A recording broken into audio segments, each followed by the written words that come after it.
अगं सविता, कशी आहेस? तर ऐक ना, आज मी तुला एक खूप छान अशी गोष्ट सांगणार आहे, तर ते तू ऐकशील का? हा राधिका, का नाही ऐकणार? तुझी गोष्ट खूप छान असतात, ऐकायला खूप मजा येते आणि खूप बरं वाटतं आणि खूप अनुभवी गोष्टी असतात. त्यामुळे मी नक्की ऐकेन. तू सांग बरं तुझी गोष्ट. एका गावामध्ये विजय आणि संजय असे दोघं भावंड राहत होते. विजय स्वतःच्या हिस्साची संपत्ती विकून अमेरिकाला निघून गेला आणि संजयच्या हिस्स्यामध्ये घर आलं आणि तो बाहेर बसून चप्पल शिवून स्वतःच्या आणि मुलीचा उदरनिर्वाह करू लागला.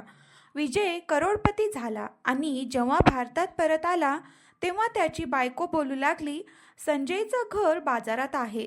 जर ते घर आपल्याला मिळालं तर तिथे कारखाना उभं राहू शकतो. विजयने एकच गोंधळ घातला की माझा देखील त्या घरामध्ये हिस्सा आहे. जेव्हा संजय यासाठी तयार झाला नाही तेव्हा विजयने न्यायाधीशांना पैसे देऊन त्यांच्याकडून घर हिसकावून घेतलं आणि संजयला घरातून बाहेर हाकलून लावलं आणि तिथे कारखाना उभा केला.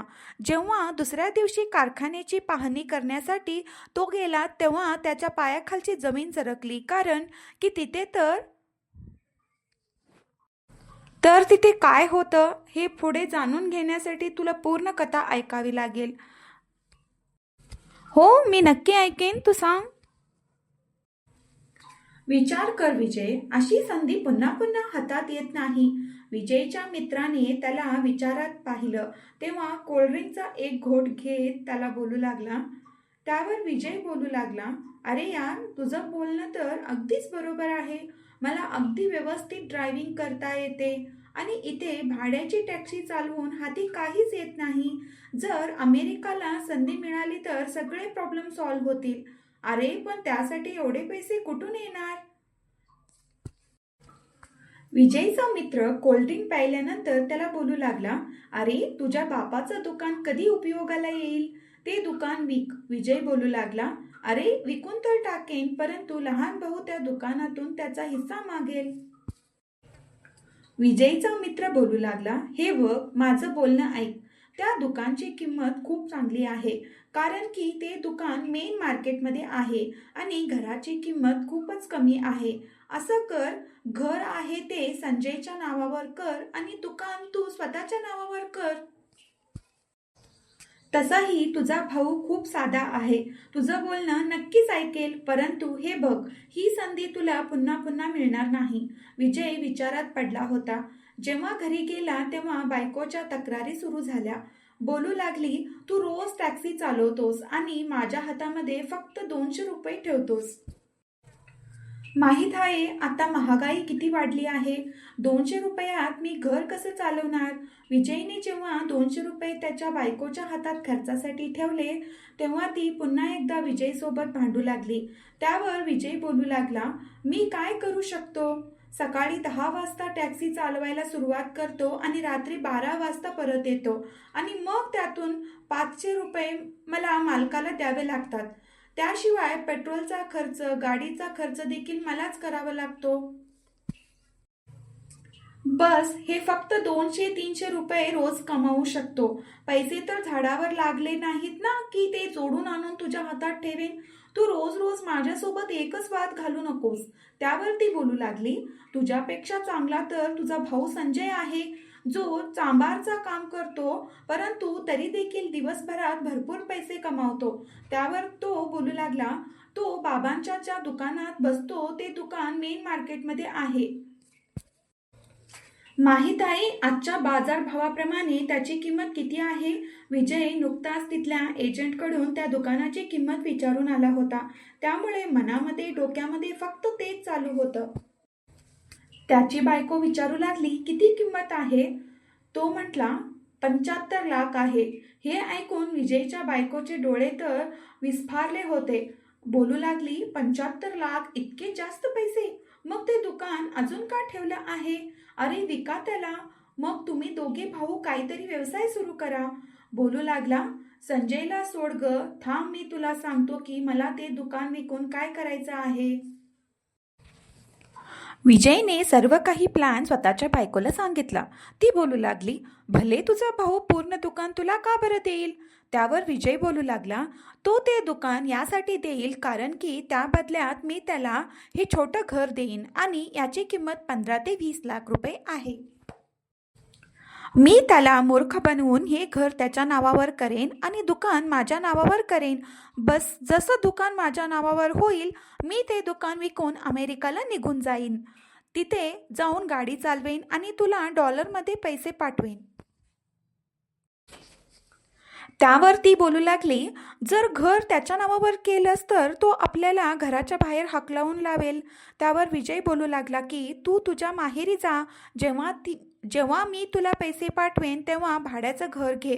उलट मी तर तुला इतके पैसे पाठवेन की तू त्यातून स्वतःचं घर देखील बांधू शकतेस. विजयची बायको तर आधीपासूनच एक लोभी बाई होती. लगेचच यासाठी तयार झाली. आता विजय विचार करू लागला की तो संजयला कसा मूर्ख बनवू शकतो. जे दुकान विकण्याबद्दल विजय बोलत होता त्या दुकानात संजय चांभाराचं काम करत होता आणि तिथे त्याचं काम खूप चांगलं चालू होतं. त्याचे वडील देखील चांभार कामच करायचे. एक छोटंसं दुकान होतं, परंतु मेन मार्केटमध्ये होतं, त्यामुळे त्याची किंमत खूप जास्त होती. रात्री जेव्हा संजयने थकून घरी पोहोचल्यानंतर जेवायला सुरुवात केली तेव्हा विजय त्याला बोलू लागला, जेवल्यानंतर तू हॉलमध्येच बस कारण की मला तुझ्यासोबत महत्त्वाचं बोलायचं आहे. जेवण झाल्यानंतर संजय हॉलमध्ये बसला. बिचारा थकून आला होता आणि डोळे देखील झोपेमुळे बंद होत होते, परंतु भावाचं बोलणं टाळू शकत नव्हता. विजयने बोलायला सुरुवात केली. बोलू लागला, बाबांच्या दुकानात बसून तू काम करतोस, परंतु ते दुकान आपल्या दोघांच्या मालकीचं आहे आणि घर देखील आपल्या दोघांच्या मालकीचं आहे. घरामध्ये तर आपण दोघेही राहतो, परंतु दुकानाचा फक्त तूच फायदा घेत आहेस. संजय बोलू लागला, जर तुला पाहिजे असेल तर तू माझ्याकडून दुकानाचं अर्ध भाडं घेऊ शकतोस. त्यावर तो बोलू लागला, नाही, मला खूप साऱ्या पैशांची गरज आहे, त्यामुळेच माझी इच्छा आहे की मी ते दुकान विकून टाकावं. हे ऐकताच संजय थोडा अस्वस्थ झाला. बोलू लागला, तिथे माझे खूप सारे जुने ग्राहक आहेत जे माझ्याकडेच येतात. जर तू हे दुकान विकलास तर माझं खूप नुकसान होईल. त्यावर तो बोलू लागला, मग मी काय करू शकतो? मी देखील या तंगीमध्ये आयुष्य घालवू अक्षरशः वैतागलो आहे. भाड्याची टॅक्सी चालवतो, दिवसभर मेहनत करून सुद्धा फक्त 200-300 रुपये हातात भेटतात. ना त्यातून माझा उदरनिर्वाह होऊ शकतो आणि नाही माझं बायको मुलांचा काही होऊ शकतो. काही वेळ तर संजय विचार करत राहिला आणि मग दीर्घ श्वास घेत बोलू लागला, ठीक आहे दादा, जसं तुला ठीक वाटेल तसं तू कर. विजय बोलू लागला, माझ्याकडे एक अजून कल्पना आहे, प्लॅन आहे. जर तुला तो आवडला तर तुझा देखील खूप फायदा होईल. संजय खूपच साधा भोळा माणूस होता. विजय बोलू लागला, जितकी दुकानाची किंमत आहे तितक्याच किमतीचे हे घर देखील आहे. असं कर, हे घर तू घे, कारण की जर मी घर विकलं तर तुझी मुलं बेघर होतील. त्यामुळे माझी अशी अजिबात इच्छा नाही की मी माझ्या भावाला आणि त्याच्या मुलांना बेघर करावं. त्यामुळेच ते दुकान तू पूर्णपणे माझ्या नावावर कर आणि हे घर तूच ठेवू शकतोस. संजय काही वेळ विचार करत राहिला आणि मग विजयचं बोलणं मान्य करत त्याने त्याच्या वडिलांचं दुकान विजयच्या नावावर केलं. परंतु विजयने ते घर पूर्णपणे संजयच्या नावावर केलं नव्हतं. बोलू लागला, हे दुकान तर मला विकायचं आहे, त्यामुळेच ते दुकान माझ्या नावावर कर. ते दुकान माझ्या नावावर करणं गरजेचं आहे, परंतु तू घरामध्ये राहतोस. मी तुला हे घर पूर्णपणे तुझ्या नावावर नंतर करून देईन, कारण की आता मला अमेरिकाला जाण्याची घाई आहे. अमेरिकेत जाऊन मला टॅक्सी चालवून पैसे कमवायचे आहेत. मग नंतर पुढे काय झालं सांगते, ऐक. हे ऐकताच संजय थोडा हैराण झाला. बोलू लागला, तुला इतकं लांब का जायचं आहे? तू इथेच टॅक्सी विकत घेऊ शकतोस, मग त्यातून मिळणारा सगळा पैसा तुझ्याच हातात येईल. परंतु विजयला तर अमेरिकाला जाण्याचा भूताने फचाडलं होतं. बोलू लागला, मी अमेरिकाला नक्कीच जाईन, कारण की मला खूप सारा पैसा कमवायचा आहे आणि मला फक्त तिकीट आणि विजयसाठी पैसा पाहिजे होता. संजयला याबद्दल काहीच माहिती नव्हतं, परंतु भावाला बोलू लागला की मला तर हेच योग्य वाटतंय की तू भारतात राहूनच हे काम करावं. परंतु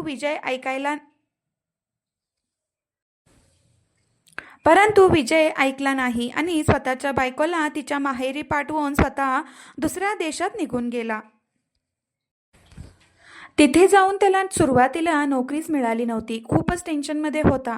खूप मुश्किलीने एका ठिकाणी ड्रायव्हरची नोकरी मिळाली. तो ड्रायव्हिंग करू लागला, परंतु त्याला तेवढे पैसे मिळत नव्हते जितक्या पैशांची आशा घेऊन तो तिथे आला होता. सध्या तरी तो जितका कमवायचा त्याच्या घरी पाठवायचा आणि त्याच्या बायकोने जेव्हा पाहिलं की महिन्याचे 70-80 हजार रुपये तिला येऊ लागले आहे, तर तेव्हा तिने फालतू खर्च करायला सुरुवात केली. राहत तर माहेरी होती, जिथे तिचा भाऊ आणि आई अगदीच गरिबीत जीवन घालवत होते. विजयची बायको देखील तिच्या दोन्ही मुलींसोबत माहेरी जाऊन राहू लागली. भाऊ आणि आईने यामुळे देखील काही आक्षेप घेतला नाही, कारण की विजयच्या बायकोने विजयचा पूर्ण प्लॅन त्यांना सांगितला होता आणि मग त्यांना देखील पैसे मिळतील अशी आशा त्यांना वाटू लागली. परंतु 2 महिने तर विजयने एक पैसा देखील पाठवला नाही. हे पाहून बायको खूपच टेन्शनमध्ये आली. परंतु 3ऱ्या महिन्यात विजयने खूप चांगली रक्कम पाठवली होती. सर्वात आधी विजयच्या बायकोने एसी लावला होता. छोटीशी खोली होती, त्यामुळे एसी लावताच लगेचच खोली थंड व्हायची. जसा जसा विजय तिला पैसे पाठवत होता, तिला फालतू खर्च वाढत चालल्या होत्या. ती ना घरातल्या खर्चासाठी पैसे देत होती आणि नाही स्वतःच्या भावाची काही मदत करत होती. उलट सर्व पैसा एकतर शॉपिंगमध्ये खर्च करायची, खाण्यामध्ये उडवायची किंवा तिच्या आणि तिच्या मुलांच्या चैनीसाठी काही ना काही वस्तू खरेदी करायची. कधी ब्रँडेड कपडे घेऊन यायची तर कधी अजून काही. तिला तर वाटत होतं कदाचित तिला एखादी लॉटरी लागली आहे. आता ती पूर्ण आयुष्य असाच पैसा उधळत राहील आणि विजय तिला पैसे कमावून पाठवत राहील. विजयने अमेरिकामध्ये एक छोटी खोली घेतली होती. जिथे तो राहत होता तिथे खूप सारे भारतीय अजून देखील मुलं राहत होते. सर्व मिळून राहत होते, त्यामुळेच उदरनिर्वाह आरामात होत होता. जेवण देखील ते स्वतःच बनवायचे. जसं जेवण बनवायचे ते सर्व जेवण एकत्र मिळून खायचे आणि देवाचे आभार मानायचे. विजयचे प्रयत्न असायचे की जास्तीत जास्त पैसा भारतात पाठवावे, जेणेकरून त्याची बायको त्या पैशांनी कुठेतरी जागा खरेदी करून एक घर बांधेल किंवा त्याने पाठवलेले पैसे ती सेव्ह करत राहील. परंतु विजयची बायको तर अगदीच बेफिकर झाली होती. उधळपट्टी करत होती. कधी तिचं ऑर्डर करून पिझ्झा खायची तर कधी बर्गर. तिला वाटत होतं विजय आता पूर्ण आयुष्य असाच पैसा कमवून तिला पाठवत जाईल. अगं बाई, ही तर खूप विचित्र गोष्ट आहे. विजय जेव्हा कधी त्याच्या बायकोला फोन करायचा तेव्हा ती तिचं रडगाणं गायची. बोलायची की तू अजून एक नोकरी कर. तसंही तू जिथे काम करतोस, ड्रायव्हिंग करतोस, तिथे 6 वाजल्यानंतर तुझं काम संपून जातं. तेव्हा खोलीत असंच रिकामं बसण्याऐवजी, तुझा वेळ न असंच वाया घालवण्याऐवजी कोणती तरी अजून एक नोकरी कर. विजयला वाटलं की त्याची बायको त्याला अगदी योग्य सल्ला देत आहे. तो जसा 6 वाजता त्याच्या खोलीवर परत जायचा, जेवून मग पुन्हा दुसरीकडे ड्युटीवर जायचा. जिथे तो दुसरीकडे काम करायला जायचा त्या मालकाची मुलगी खूपच विचित्र उद्धट स्वभावाची होती. विजयला अगदी तिचा विकत घेतलेला गुलाम समजत होती. त्याच्यासोबत असं बोलायची जणू काय त्याने नोकरी करण्यासोबत त्याची इज्जत देखील त्यांना विकली आहे. प्रत्येक वेळेला ती बोलायची की तुम्ही लोक पैसे कमवण्यासाठी अमेरिकाला येता आणि मग त्या पैशांच्या लालसेपोटी तुम्ही काहीही करू शकता. कधी ती विजयला सांगायची की माझे शूज पॉलिश कर, तर कधी उगाचच काहीतरी शॉपिंग करून ते सामान त्याच्या हातात द्यायची. अनेक किलोमीटर ती पायी चालायची आणि त्यासोबत विजयला देखील चालावं लागायचं. परंतु एके दिवशी तर त्या मुलीने हद्दच पार केली. जशी शॉपिंग करून हॉलमधून बाहेर आली, विजयला बोलू लागली की सर्व सामान गाडीत ठेव. त्याने सर्व सामान गाडीत ठेवलं. मग त्याला बोलू लागली, गाडी मी चालवेन आणि तू माझ्या गाडीच्या मागे मागे धावत घरी येशील. अरे बापरे, ही तर मुलगी खूप विचित्र आहे. हे ऐकून विजयला खूप मोठा धक्का बसला होता. बोलू लागला, मॅडम हे तुम्ही काय बोलताय? त्यावर ती बोलू लागली, जसं सांगते तसंच करायचं. माझे शूज पॉलिश कर. विजयला हे काम अजिबातच आवडत नव्हतं. तो बोलू लागला की मी मेहनत नक्कीच करतो, परंतु कोणाचीही चप्पल साफ करणार नाही. ती बोलू लागली, माझे शूज साफ करण्याचे मी तुला वेगळे $20,000 देईन. तेव्हा विजयची हाव जागी झाली आणि त्याने तिची शूज साफ केले. ती बोलू लागली, मला माहीत आहे की तू पैशासाठी काहीही करू शकतोस. विजयने खोटं बोलायला सुरुवात केली की माझी बायको खूप आजारी आहे. माहीत नाही तिला कोणते कोणते आजार झाले आहेत. त्यामुळे माझे पैसे द्या. मला तिच्यावर उपचार करायचे आहेत. अगं बघ ना, माणूस पैशासाठी काय काय करू शकतो आणि किती खोटं बोलू शकतो ना. विजयने त्याच्या मजबुरीचं रडगाणं गायला आता सुरुवात केली होती. ती मुलगी बोलू लागली, ठीक आहे, मी तुझी मदत नक्की करेन. विजय आता 2-2 ड्युटी करू लागला होता, त्यामुळे त्याची झोप पूर्ण होत नव्हती. नेहमीच तो झोप आलेल्या डोळ्यांनी गाडी चालवायचा, परंतु एके दिवशी जे काय त्याच्यासोबत घडलं ते सांगू शकत नाही. एके दिवशी रात्रीच्या वेळेला तो ड्रायव्हिंग करत होता. गाडीमध्ये ती मुलगी देखील बसली होती. ती मुलगी विजयला खूपच त्रास देत होती. तिला कोणतीच वस्तू आवडत नव्हती. तो दुकानात फिरून फिरून थकला होता. त्यामुळेच ड्रायव्हिंग सीटवर बसला होता. त्याने जळणारा सिगरेट मागे फेकला होता. हळूहळू तो पेटू लागला होता. त्या मुलीला देखील माहीत नव्हतं की गाडीमध्ये ठेवलेला सिगारेट हळूहळू गाडी जळण्याचा प्रयत्न करत आहे. जशी गाडी पुन्हा सुरू केली गेली तोपर्यंत आग भडकली होती. हे पाहून ती मुलगी खूपच घाबरली. विजयने स्वतःचा जीव धोक्यात घालून त्या मुलीला वाचवलं होतं. तेव्हा तिचा बाप विजयवर खूपच खुश झाला. त्याने विजयला त्याच्या कारखान्यात कामावर ठेवलं आणि त्याला चांगला पगार देऊ लागला. जे पैसे यायचे विजय ते सगळे पैसे भारतात बायकोला पाठवायचा. परंतु त्याची बायको तर अशी होती जणू काय हिरोईन झाली आहे. स्वतःच्या जाऊबाईला आणि दिराला खूप सारे टोमणे मारायची. फक्त दोन्ही हातांनी पैसा उडवत होती. जसं काय आता नेहमीच तिचा नवरा पैसा कमवत राहील आणि ती फक्त खात राहील.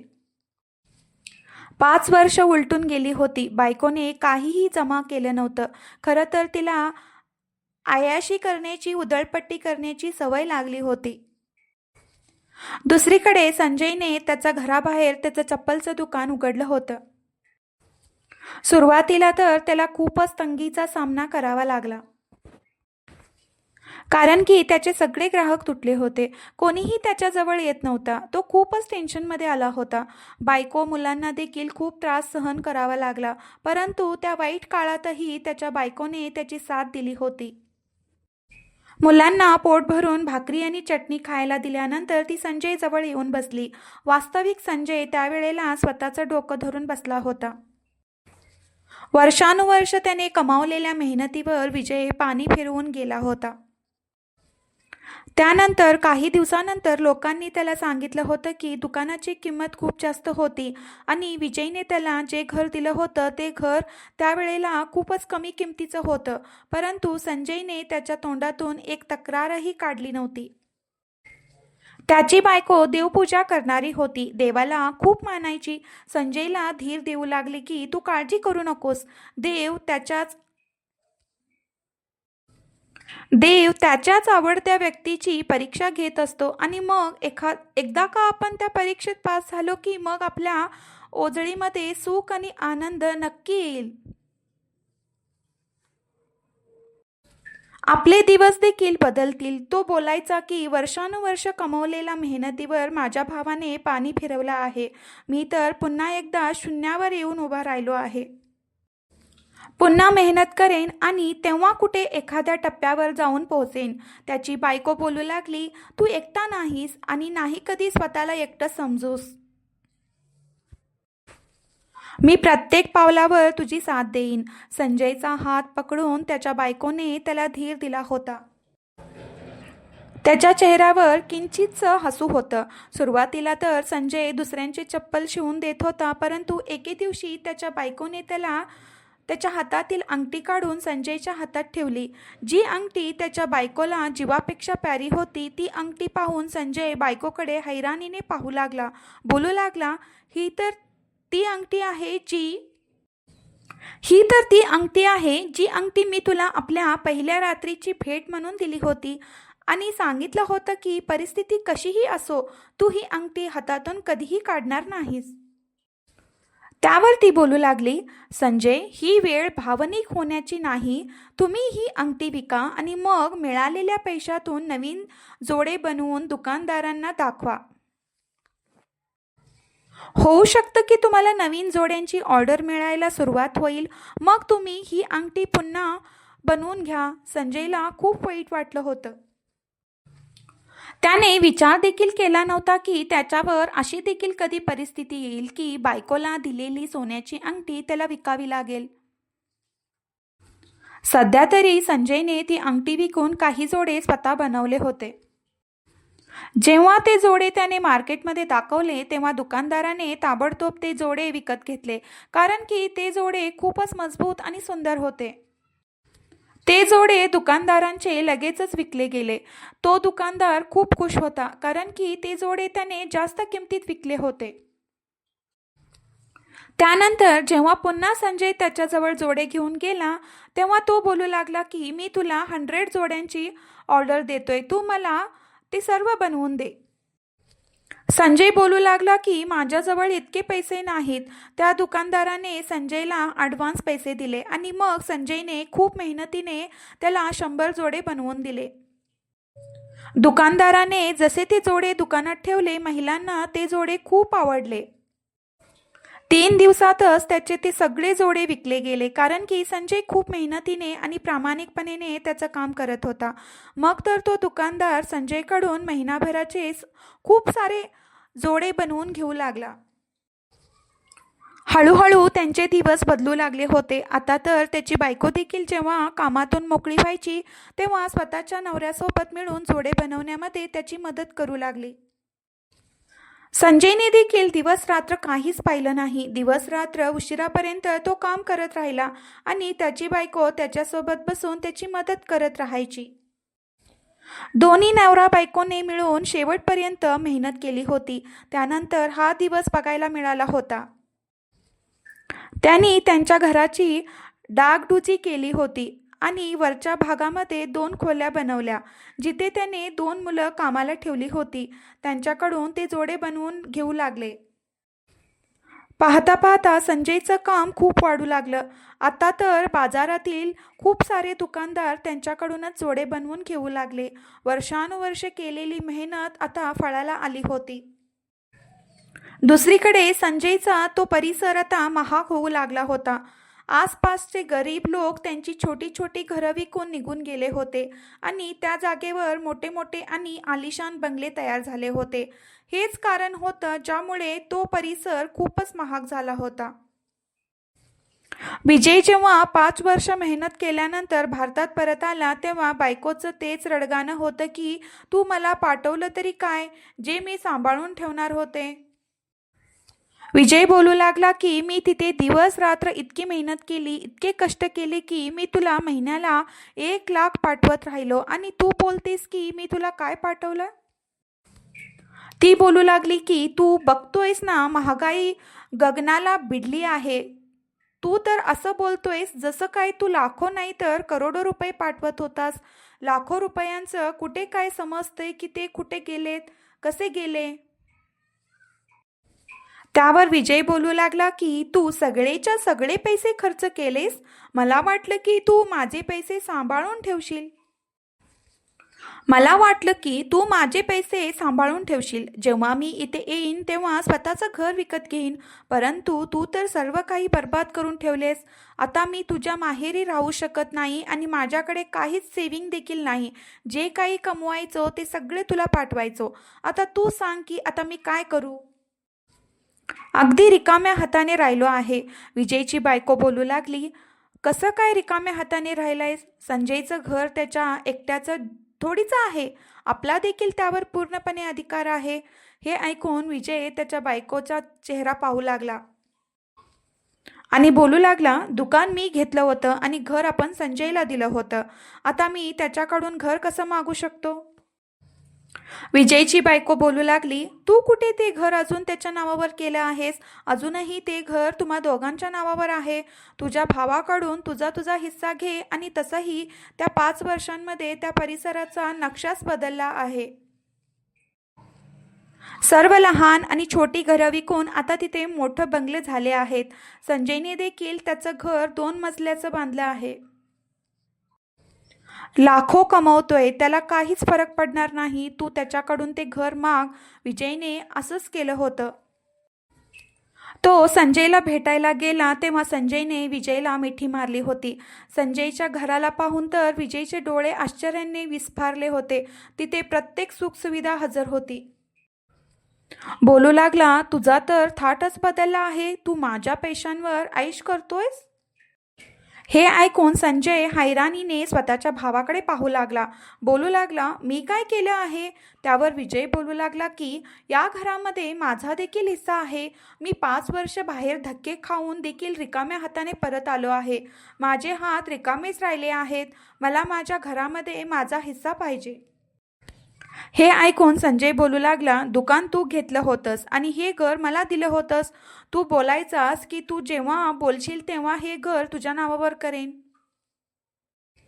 परंतु विजय त्याच्या बोलण्यावरून पलटला होता. बोलू लागला, मी असं का बोलेन? मला कोणत्याही किमतीत माझ्या घरामध्ये माझा वाटा पाहिजे.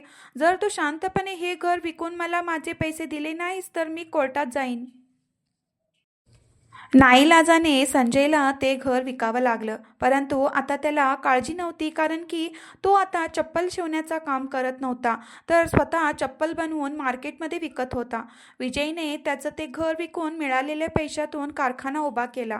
परंतु जसं त्याने त्या कारखान्यात काम करायला सुरुवात केली तेव्हा त्या कारखान्यात ठेवलेले सिलेंडर एकदमच फुटले आणि संपूर्ण कारखाना जळून गेला. हे पाहून विजयची अशी अवस्था होती जणू काय तो तर आता वेडा होणार आहे, कारण की त्याने उधारीने पैसे घेऊन तो कारखाना उभारला होता की जेव्हा कारखाना चालेल तेव्हा उधारीचे पैसे परत करेन. विजयचा पुन्हा दिवाळा निघाला होता. त्याची बायको पुन्हा एकदा छोट्याशा खोलीत घरात आली होती. अजूनही तिच्या तक्रारी चालूच होत्या. आता विजय बोलू लागला, या सगळ्यांमध्ये बायकोचा देखील हिस्सा असतो.